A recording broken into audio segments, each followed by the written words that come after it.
राज्यातील शेतकऱ्यांसाठी आजच्या 15 ठळक बातम्या. बाजारभाव, राजकारण, शासकीय योजना आणि हवामान अंदाजासंदर्भातील महत्त्वाच्या बातम्या आपण पुढील काही मिनिटात जाणून घेणार आहोत. आज 28 मे 2025 वार बुधवार. शेतकऱ्यांसाठी काही महत्त्वाच्या अपडेट आलेत, याबद्दल आपण माहिती घेणार आहोत. खरीप हंगामाची लगबग सुरू झाली आहे. राज्य शासनाच्या कृषी विभागातर्फे अनुदानावरती खरीप बियाणं उपलब्ध करून देण्यासाठी ऑनलाईन अर्ज प्रक्रिया सुरू करण्यात आली आहे. विशेषतः सोयाबीन पिकासाठी 100% अनुदानावर बियाणे मिळण्याची ही सुवर्ण संधी आहे. शेतकरी मित्रांनो, इतर काही पिकांसाठी देखील अर्ज प्रक्रिया सुरू झाली आहे.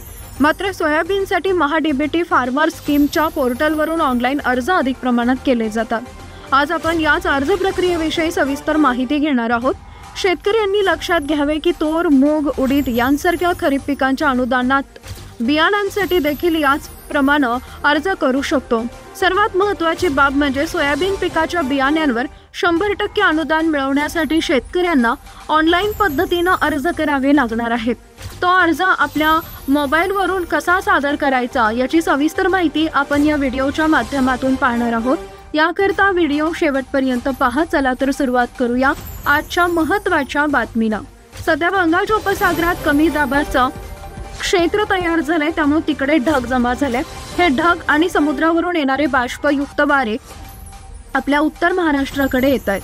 त्याचवेळी कोरडे वारे पण वाहत आहेत. हे दोन्हीही वारे जिथं एकत्र येतात तिथं ढग बनून पाऊस पडतोय.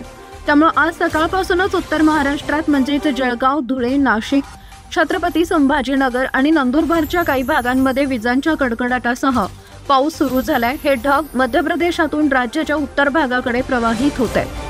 आता हे ढग हळूहळू दक्षिणेकडे सरकतील. त्यामुळे पुढच्या काही तासात मालेगाव, नांदगाव, कन्नड, वैजापूर, फुलंब्री, खुलताबाद, येवला, चांदवड, देवळा, सिंदखेडा आणि शिरपूरच्या आसपासही पाऊस येऊ शकतो.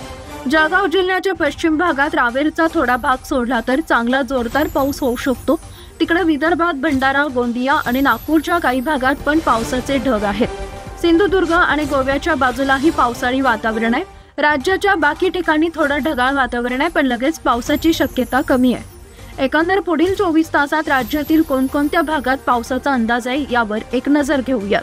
पहा, पुढच्या 24 तासांचा विचार केला तर जिथे आता पाऊस सुरू आहे तिथं तो तसाच राहील. म्हणजे धुळे, नंदुरबार, नाशिक, छत्रपती संभाजीनगर आणि जळगावमध्ये जोरदार पाऊस होऊ शकतो. दुपारनंतर नगर जिल्ह्याचा पूर्व भाग, सोलापूर, बीड, जालना, परभणी, हिंगोली, नांदेड या भागात पण विजांच्या गडगडाटासह मध्यम ते जोरदार पाऊस पडू शकतो. पण हा पाऊस सगळीकडे सारखा नसेल, कुठेतरी जास्त तर कुठेतरी कमी असेल. कोकणात, सिंधुदुर्ग आणि गोव्यात खूप जोरदार पाऊस होऊ शकतो. रत्नागिरीत मध्यम ते जोरदार तर रायगडमध्ये हलका ते मध्यम पाऊस पडेल.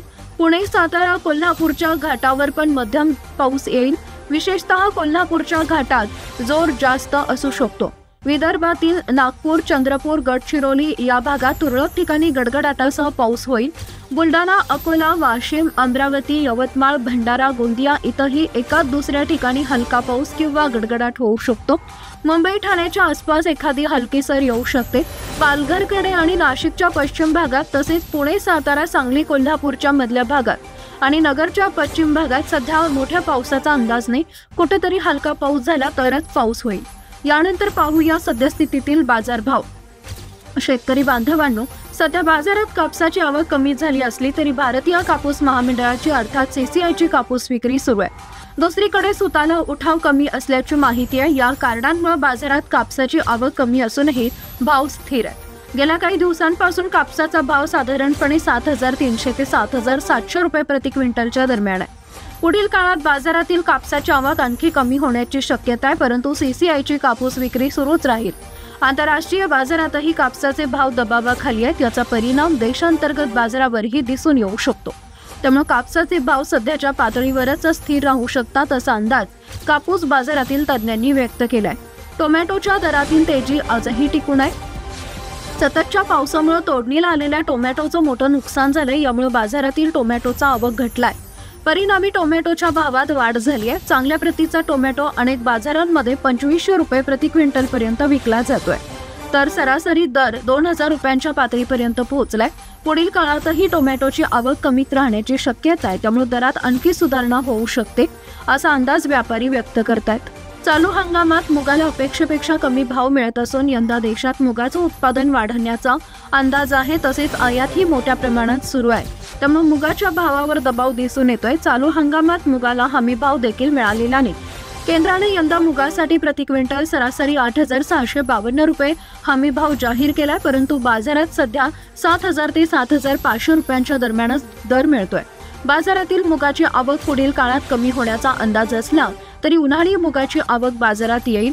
यामुळे मुगाचा भाव पुढील काही आठवडे याच पातळीवर स्थिर राहू शकतात असा अंदाज व्यापाऱ्यांनी व्यक्त केलाय.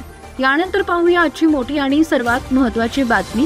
खरीप हंगामाची लगबग सुरू झाली आहे. राज्य शासनाच्या कृषी विभागातर्फे अनुदानावरती खरीप बियाणे उपलब्ध करून देण्यासाठी ऑनलाईन अर्ज प्रक्रिया सुरू करण्यात आली आहे. विशेषतः सोयाबीन पिकासाठी 100% अनुदानावर बियाणे मिळवण्याची ही सुवर्ण संधी आहे. इतर काही पिकांसाठी देखील अर्ज प्रक्रिया सुरू झाली आहे. मात्र सोयाबीनसाठी महाडीबीटी फार्मर स्कीमच्या पोर्टलवरून ऑनलाईन अर्ज अधिक प्रमाणात केले जातात. आज आपण याच प्रक्रियेविषयी सविस्तर माहिती घेणार आहोत. शेतकऱ्यांनी लक्षात घ्यावे की तूर, मूग, उडीद यांसारख्या खरीप पिकांच्या अनुदानातील बियाण्यांसाठी याचप्रमाणे अर्ज करू शकतो.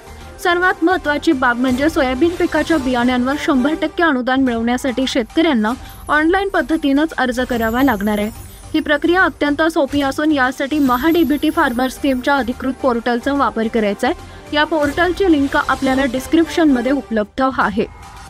ऑनलाईन अर्ज प्रक्रियेतील पहिला टप्पा म्हणजे महाडीबीटी फार्मर स्कीमच्या पोर्टलवर जाऊन तुमचा फार्मर ID टाकून लॉग इन करणे. फार्मर ID टाकल्यानंतर तुमच्या नोंदणीकृत मोबाईल क्रमांकावर एक OTP पाठवला जाईल. तो योग्य ठिकाणी टाकून लॉग इन पर्यायावर क्लिक करा. लॉग इन करण्यापूर्वी तुमची प्रोफाईल 100% पूर्ण भरलेली असल्याची खात्री करा. लॉग इन यशस्वी झाल्यावर घटकांसाठी अर्ज करा या पर्यायावर क्लिक करून बियाणे वितरण प्रात्यक्षिक हा पर्याय निवडा. तुमचा जिल्हा आणि तालुका जिथं आपोआप निवडलेला दिसेल. पुढे घटक निवडायचा आहे ज्यामध्ये प्रमाणित बियाणे वितरण यावर क्लिक करा. यानंतर पीक प्रकार म्हणून गळीत धान्य निवडा आणि पिकांच्या यादीतून सोयाबीन हा पर्याय काळजीपूर्वक निवडा. आता तुम्हाला किती क्षेत्रासाठी अर्ज करायचा आहे ते हेक्टरमध्ये टाकावं लागेल. शेतकरी कमीत कमी 20 गुंठे म्हणजेच 0.20 हेक्टर आणि जास्तीत जास्त 1 हेक्टर क्षेत्रासाठी अर्ज करू शकतात.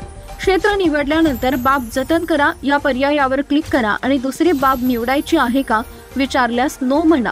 बाब जतन करावर क्लिक केल्यानं तुमची निवड जतन होते, पण अर्ज सादर झालेला नसतो. अर्ज सादर करण्यासाठी मुख्य पृष्ठावर जाऊन अर्ज सादर करा या बटनावर क्लिक करा. सूचनाला ओके करून पहा बटनावर क्लिक करा. तुम्ही निवडलेली बाब दिसेल. या योजनेच्या अटी व शर्ती मला लागू राहतील म्हणजेच मान्य आहेत या चौकटीत टिक करून अर्ज सबमिट करा. जर तुम्ही यापूर्वी पोर्टलवर नोंदणी शुल्क भरलं नसेल तर तुम्हाला 23 रुपये 60 पैसे इतके नाममात्र शुल्क ऑनलाईन भरावं लागेल. यासाठी net banking, credit, debit card, QR code किंवा UPIचा वापर करता येईल. पण शेतकऱ्यांसाठी QR कोड ही पद्धत अधिक सोपी झाली. यासाठी पेमेंट यशस्वी झाल्यावर तुमचा अर्ज यशस्वीरित्या सादर झाल्याचा संदेश दिसेल.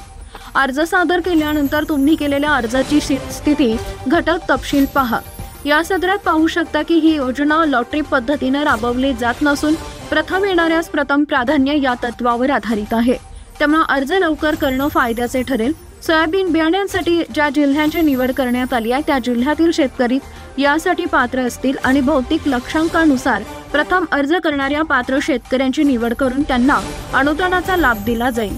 प्राथमिक माहितीनुसार पात्र लाभार्थ्यांची अंतिम यादी साधारणपणे 3 तारखेच्या आसपास प्रसिद्ध होण्याची शक्यता आहे. या योजनेसंबंधी वेळोवेळी जे काही नवीन अपडेट्स येतील त्याबद्दल माहिती देण्याचा प्रयत्न केला जाईल. शेतकरी बांधवांनी कृषी विभागाच्या संपर्कात राहावे आणि अधिकृत सूचनांकडे लक्ष द्यावे. खरीप हंगामासाठी अनुदानावर विशेषतः सोयाबीनसाठी 100% अनुदानावर बियाणे मिळवण्याची ही एक उत्तम संधी आहे. महाडीबीटी पोर्टलवरून ऑनलाईन अर्ज करण्याची प्रक्रिया समजून घेऊन लवकरात लवकर अर्ज सादर करावेत जेणेकरून या योजनेचा लाभ घेता येईल आणि आपण दररोज अशाच योजनांची माहिती तुमच्याकरता घेऊन येत असतो. जर तुम्हाला अशाच योजना तुमच्या मोबाईलवर मिळवण्याकरता स्क्रीनवर दिलेल्या व्हॉट्सअपवरती क्लिक करून आत्ताच आपल्या ग्रुपवरती सामील व्हा. धन्यवाद.